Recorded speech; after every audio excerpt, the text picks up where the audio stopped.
Si, c'était bien, hein, mais tu vois, j'y retournerai pas forcément. C'est ce que j'ai déjà dit, comme toi, parfois, peut-être, en rentrant de voyage. Mais non, c'est sûr, pas cette fois-ci. On s'est tous envoyé le même message dès notre réveil en France. Vraiment trop triste que ce soit terminé, on aurait tellement aimé que ce séjour ensemble se prolonge. Voilà en tout cas un résumé de notre circuit en Thaïlande que tu as peut-être déjà fait ou que tu feras peut-être prochainement.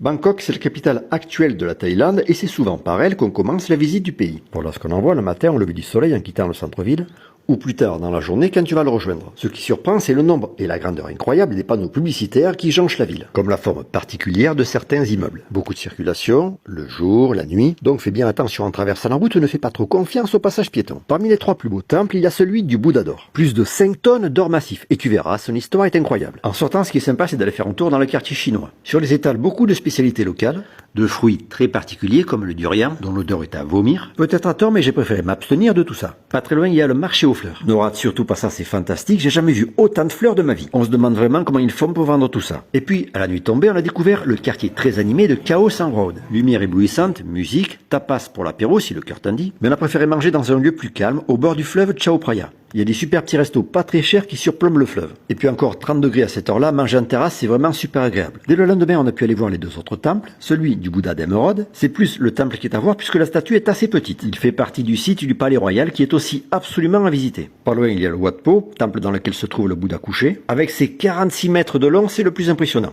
On quitte maintenant la ville pour aller une centaine de kilomètres au sud-ouest de Bangkok. Arrivé à Dam Noen Saduak, on rejoint en pirogue le plus beau marché flottant de Thaïlande. L'authenticité de ce type de marché est a priori de plus en plus rare. Et puis tiens, en fait, si ton guide est aussi sympa que le nôtre, tu pourras peut-être avant d'arriver là faire un détour au marché ferroviaire de Mae Klong. Une fois les stores des commerçants baissés, si tu veux voir le train passer, il faudra arriver de bonne heure. Et attention, ça passe vraiment juste. Départ cette fois-ci vers le nord, on va repasser par Bangkok. Au passage, tu auras peut-être l'occasion, toi aussi, d'admirer d'immenses champs de lotus. Et peut-être aussi de déjeuner sur une de ces cabanes sur pilotis. La cité historique d'Ayutthaya se trouve à 85 km au nord de Bangkok. Elle a été entre le 14 et le 18e siècle une des capitales de la Thaïlande. On s'est tous sentis ici apaisés. Encore quelques kilomètres au nord, on a rejoint Wat Khai, le temple des singes. Et 3 heures plus tard, Phitsanulok, qui a été elle aussi, mais seulement pendant 25 ans, une des capitales de la Thaïlande. Départ nocturne en cyclopousse pour rejoindre les marchés traditionnels, avant de repartir dès le lendemain direction Chiang Mai. Sur la route, arrêt indispensable à Sukhothai, magnifique cité historique. Arrivé à Chiang Mai, plusieurs choses à voir. Et d'abord, les sanctuaires pour éléphants. S'occuper d'eux, les nettoyer, les nourrir ou bien faire un tour sur leur dos. On a pu constater ce qu'on nous avait dit, ils sont ici respectés. Certains hommes qui travaillent là habitent dans le village d'à côté, celui des femmes girafes. Elles semblent fières de leur culture préservée et de leur beauté. Tu dois enfin monter 300 marches pour accéder au temple Phratat Doi Sotep près de Chiang Mai.